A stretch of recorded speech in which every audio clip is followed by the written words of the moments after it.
baka po para magkaintindihan ay i-define po natin kung ano ang fake news. Kasi minsan po, ang tinatawag na fake news ay time-bound.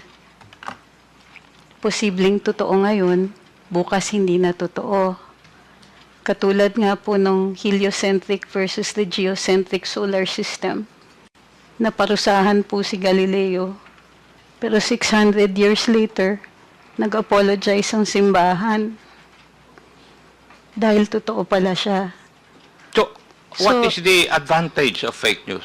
No, sir, we can only answer that question if we define what fake news is. And may I know, from your background, how would you define fake news? Sir, that's one of my problems with the proposed legislation, is that it is very difficult to pin down a definition for fake news. May I know, Marami may I po know akong what binasa. proposed legislation are you talking about? Sir, Representative Ace Barber says that he proposes regulation, a regulatory framework for social media to combat fake news.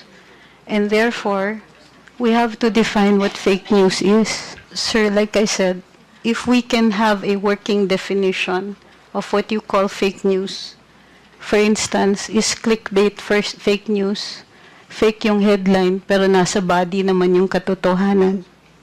What about sarcasm, sir? Kasama po ba siya sa fake news?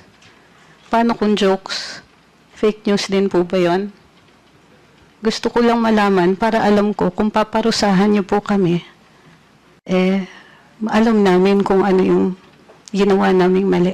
We're pointing out a wrong, but we don't know yet how we're going to define the wrong.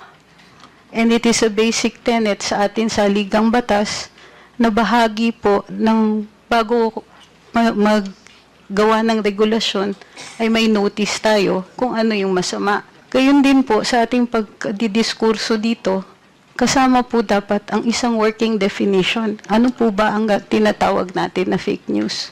Baka kailangan din po ng diskurso doon. When we come up with the proposed bill, there will be a definition of terms, as always.